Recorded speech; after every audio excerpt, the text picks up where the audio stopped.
책임을 묻기 위해서 그런 건 아니잖아요. 좀 국민들께서 좀 협조를 해주셨으면 좋겠습니다. 오늘 뉴스에 여기까지 하겠습니다. 지금까지 곽재훈 프레시안 기자였습니다. 고맙습니다. 감사합니다.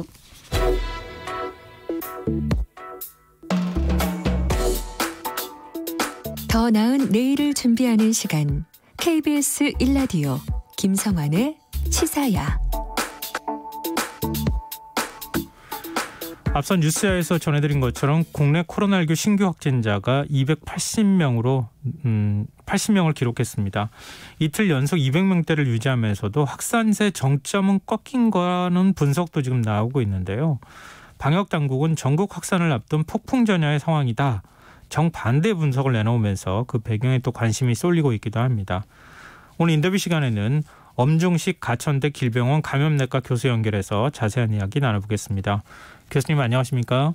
네, 안녕하십니까? 네, 이 주 초반에는 주말의 영향으로 검사 건수가 좀 적기 때문에 조금 200명대, 300명대 아래로 내려갔다 이런 얘기가 좀 나왔는데 지금 이틀 연속 200명대를 유지하고 있습니다. 교수님께서는 지금 코로나 확산 이 추세를 어떻게 분석하고 계십니까?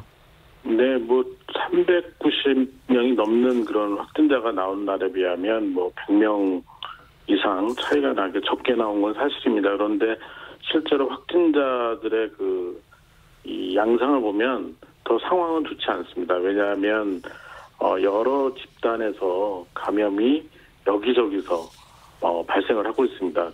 역학적 연결고리를 찾을 수 없는 환자가 급증을 하고 있고, 그리고 전반적으로 보면은 이 우리 지역사회 광범위하게 이 조용한 전파가 계속 일어나고 있다라는 증거들이 나오고 있기 때문에 실제로는 숫자는 지금 줄어 보이지만 상당히 큰 유행이 이제 폭발적으로 올 수 있는 그런 조건들을 다 만족하고 있다 이렇게 생각을 하고 있습니다. 근데 질병관리본부는 지금 교수님께서 말씀하신 것처럼 전국 확산의 폭풍전야다 이런 분석을 내놨는데요. 중앙임상위원회에서는 확산세가 꺾였다 이런 평가를 했습니다. 이게 약간 서로 이 분석이 좀 엇갈리는 듯한 모습이 나오고 있는데 이 왜 이렇게 분석이 좀 다른 겁니까?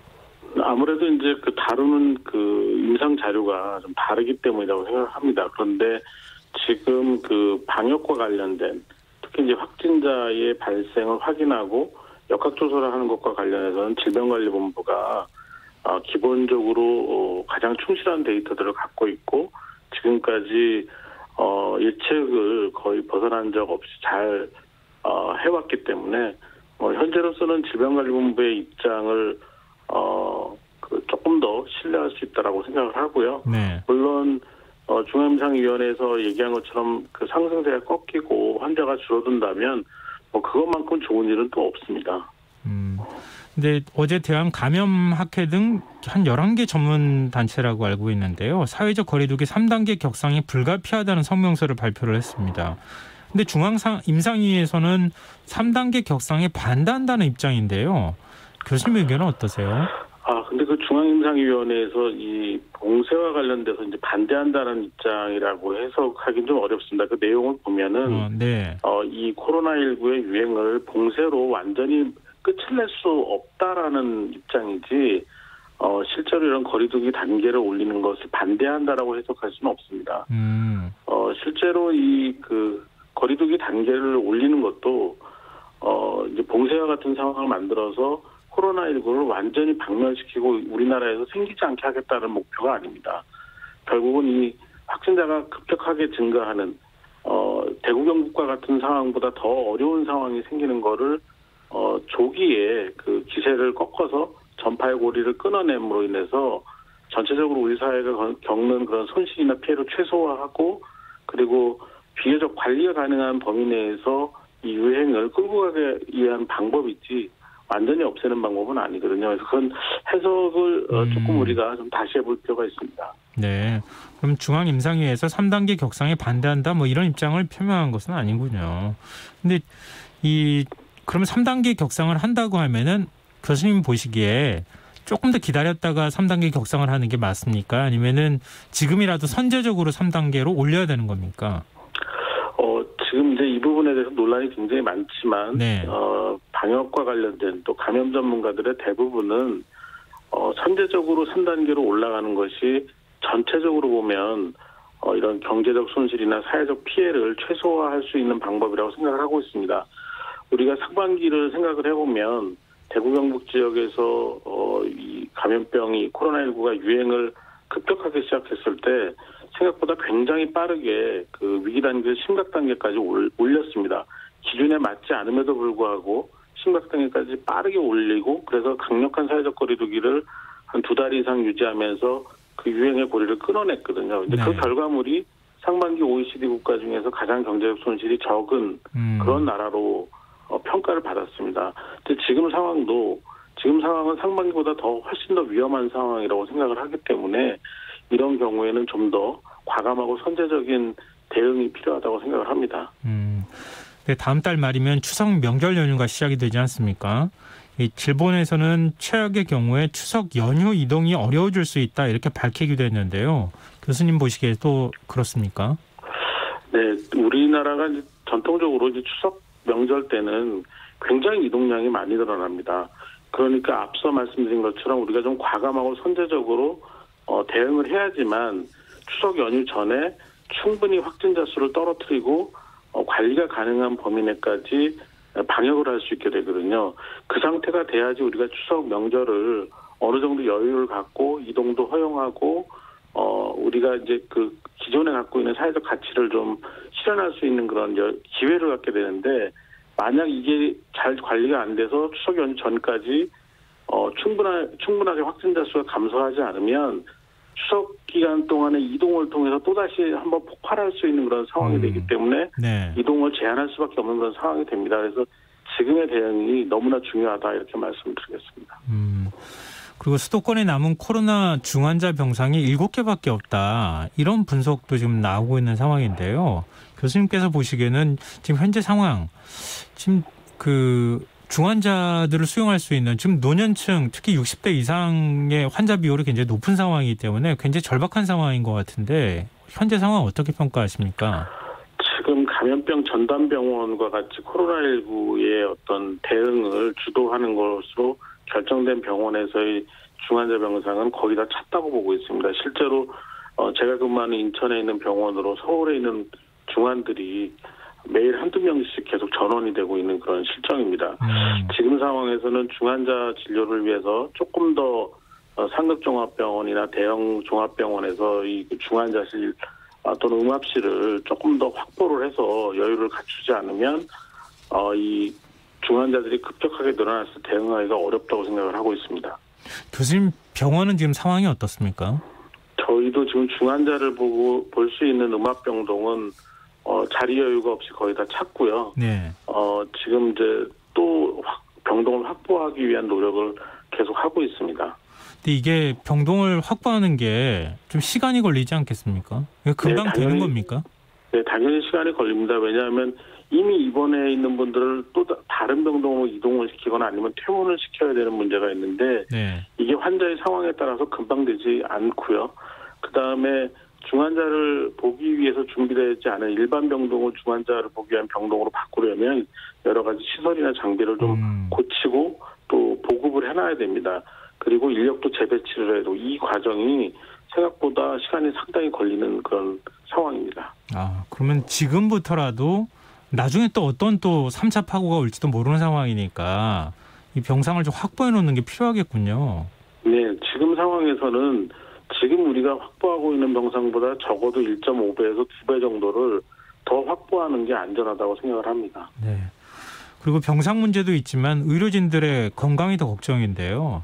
지금 코로나19 사태가 길어지면서 방역에 나선 치료 인력 3명 중 1명이 번아웃 상태라는 설문조사 결과도 나왔고요. 오늘은 의료진 3명이 탈진해서 병원 치료를 받았다고 하는 얘기도 전해지고 있습니다. 가까운 거리에서 지금 의료진들의 상황, 또 교수님이 실제로 겪고 있는 상황이기도 하니까요. 어느 정도입니까? 지금 피로도나 이런 것들이. 이제 선별진료소처럼 그 야외에 노출돼서 이제 근무해야 되는 그 방역 담당 의료진들 같은 경우에는 아직까지도 더위가 심하고 그렇기 때문에 너무 탈진하기가 쉬운 그런 상황입니다. 이 보호복이나 이런 것들이 땀을 배출하거나 공기순환이 원활하지 않기 때문인데요. 지금 문제는 이런 인력들을 대체할 수 있는 대체 인력이 충분히 확보가 되지 않기 때문에 지금 굉장히 장기간 이런 상황을 피하지 못하고 있는 그런 상황인 점이 가장 큰 문제이고요. 네. 병원에서도 지금 이제 사직자가 나오는 그런 상황이 되고 있는데 이런 사직자분들을 대체할 수 있는 인력이 충분하지 않다라는 것이 상당히 괴로운 부분입니다. 지금 인력 부족 현상이 좀 심각하다고 말씀해 주셨는데 좀 걱정이 되네요. 근데 이렇게 의료진들이 헌신적인 노력을 하고 있는 상황에서 가짜뉴스를 퍼뜨리거나 검사 치료 체계를 불신하는 확진자들이 좀 늘어나고 있어요.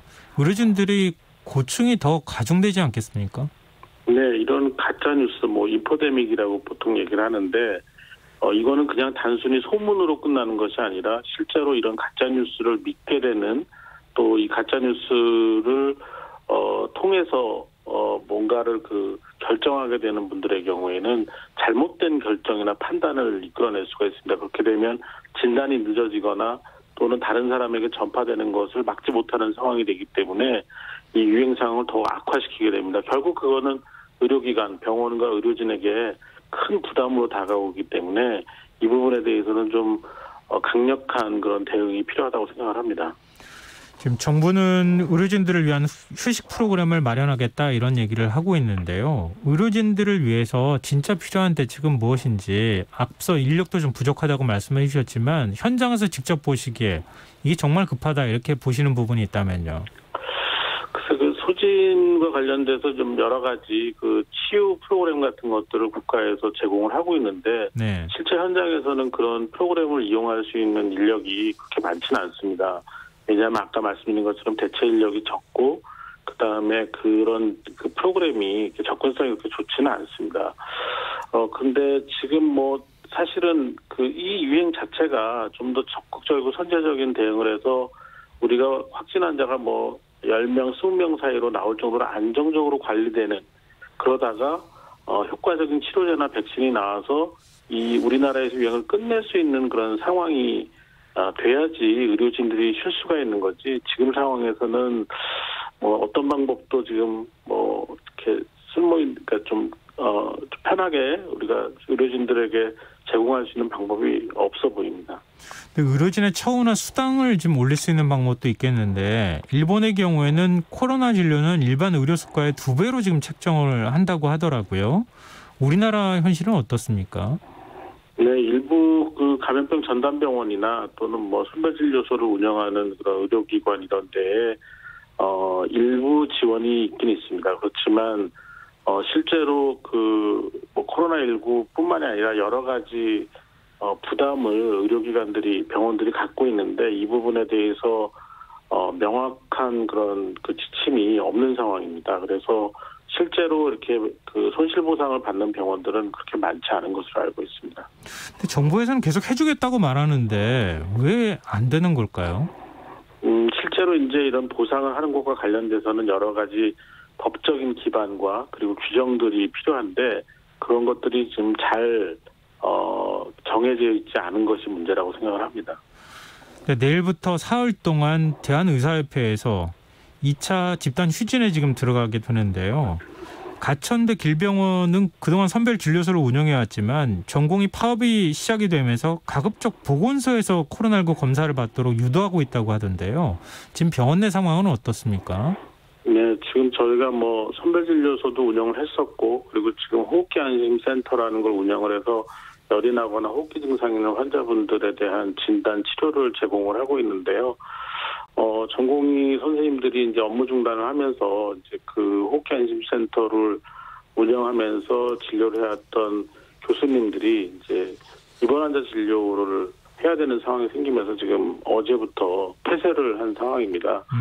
이제 그러다 보니까 아무래도 좀 불편함을 많이 느끼시는 환자분들이 생길 수밖에 없는 그런 상황이고요.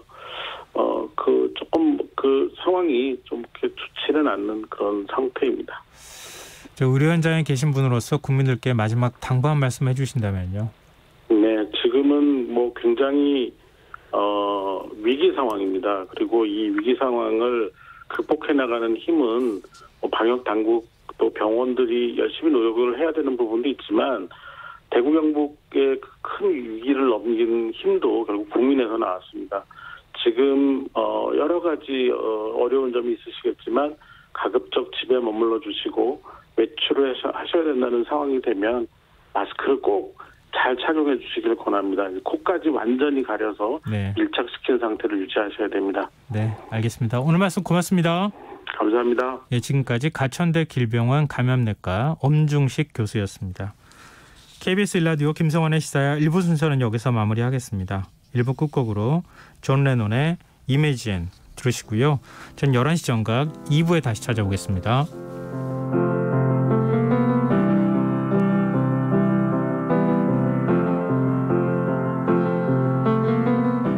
Imagine there's no heaven.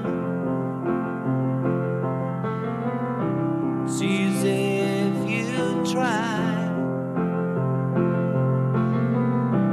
No hell below us. Above us only sky. Imagine all the people living for today. Imagine there's no countries. It isn't hard to do. Nothing to kill or die for. And no religion too. Imagine all the people living life in peace. You may say I'm a dreamer, but I'm not the only one. I hope someday you'll join us, and the world will be as one. Imagine no possessions. I wonder if you can. No need for greed or hunger, or brotherhood of man.